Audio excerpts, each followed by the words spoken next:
Hey guys, Lord here, back with another action figure review, and today I'll be taking a look at the 11 Lord Covenant Spawn, brought to us by the fine folks over at McFarlane Toys, as well as Cooper's Cave, a semi-local, I mean it's about 10 to 15 minutes away, give or take traffic and whatnot, comic and game shop. They sell all kinds of stuff like comics, Pokemon cards, trading cards in general, D&D minis. I'm sure they got some Warhammer minis as well, and all that good stuff. And they also sometimes have a small selection of action figures, and I happened to walk in after a doctor's appointment one day and stumbled across this little ditty right here for a whopping $10. Now, granted, he didn't have a stand.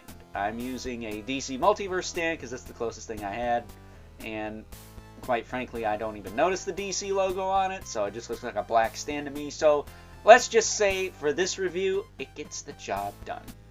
Nobody's perfect.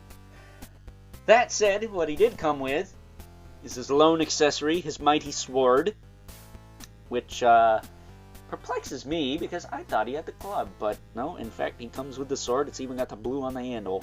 And just in case anyone has any doubt, it is in fact the very same sword that our very own 11 Spawn comes with. So here's his on the left, here's the Lord Covenant's on the right. Give that back to him. We'll bring him out for comparison later because there's not really much to compare this guy to. He is a 11 Spawn, and quite frankly, I think 11 Spawn is one of the best figures from the past 5 years. Fight me in the comments if you will. For 20 bucks, you cannot beat it. So taking him off the stand, which is just a hockey puck display stand we're used to seeing with all McFarlane Toys releases, this one being a DC one, because again, it's what I had. But as you can see, he's blue abadie, and I can't help but feel that my late mother, Mrs. Overlord, or Mama Overlord, whichever you prefer, would have really liked the blue on this figure. Favorite color was blue after all, so I can only imagine, but you know, maybe that's why I was a little bit more interested in picking this guy up. I wasn't at first. When he first came out, I was like, it's cool, but I don't need it. But now, I don't know, the blue really does pop.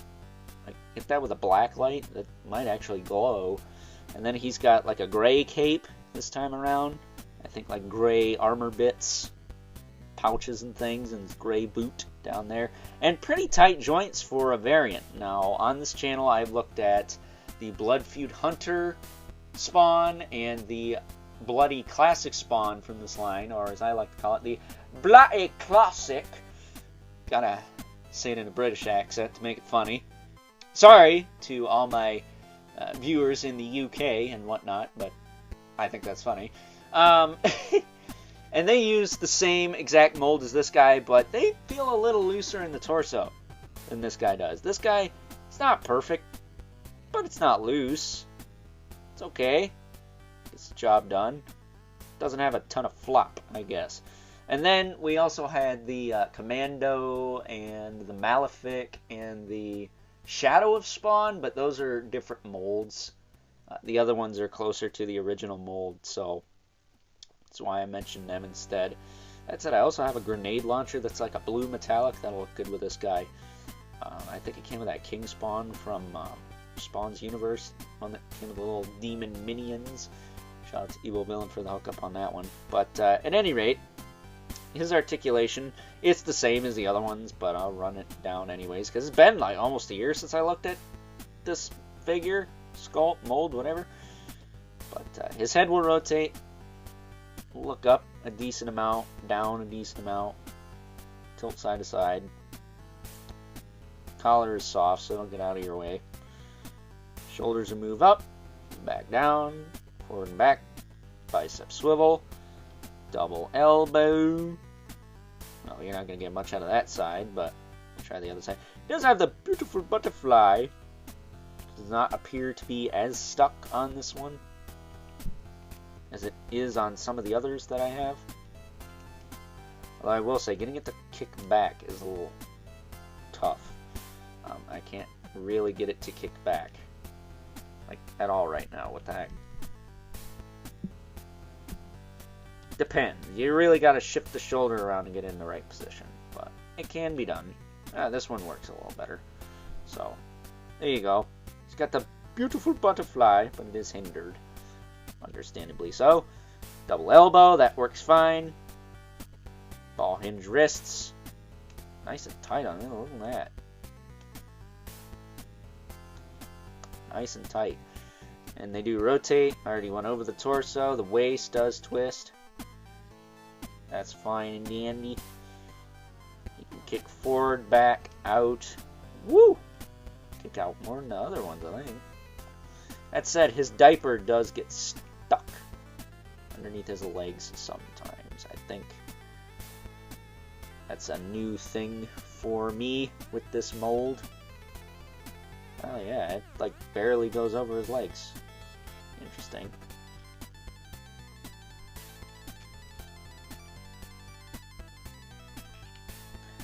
Yeah, you gotta kind of finnick with the diaper to get it over the legs, but it can go over the legs. No thigh cut to speak of, really. It moves a little bit, but not a ton.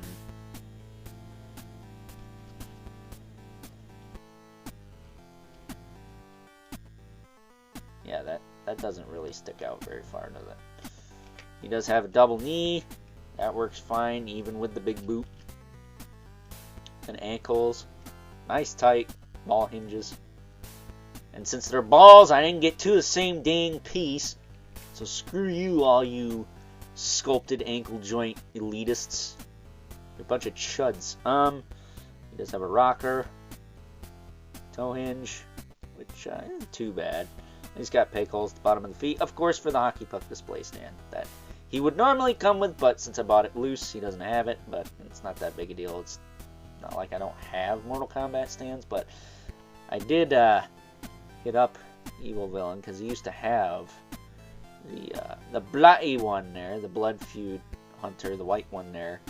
He might still have the stand for it. I don't know, but there you go. There is that in a nutshell. It's another 11 Spawn variant. It's just as good as all the other ones. It's just personal preference. Do you like blue? Do you like the inverted color? Do you like a little bit of ketchup thrown on it? Pick your poison with this figure. He's got it all. I need that banana one now. There's like a version with a yellow cape and stuff. I think that was a Walmart exclusive. I do not have that. I kind of want it though. So if I can get a hold of that, that'd be kind of nice. Because then I think I'd have all of them except for the collector edition of Shadow of Spawn, which I don't know if I'll ever get that one because they probably want too much money for it on eBay because, well, people suck. So, bringing our two regulars, Mythical Legions, Brother Mandibilith, right there.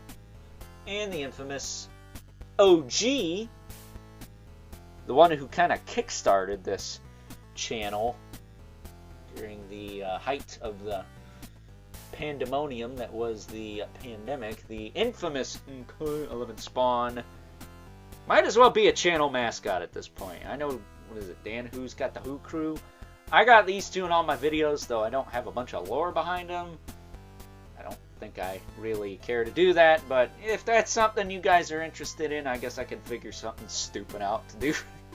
But there you go. There's two 11 Spawns and a Mythic Legion's Brother Mandibilith. So with that being said, time now that we wrap things up with some final thoughts.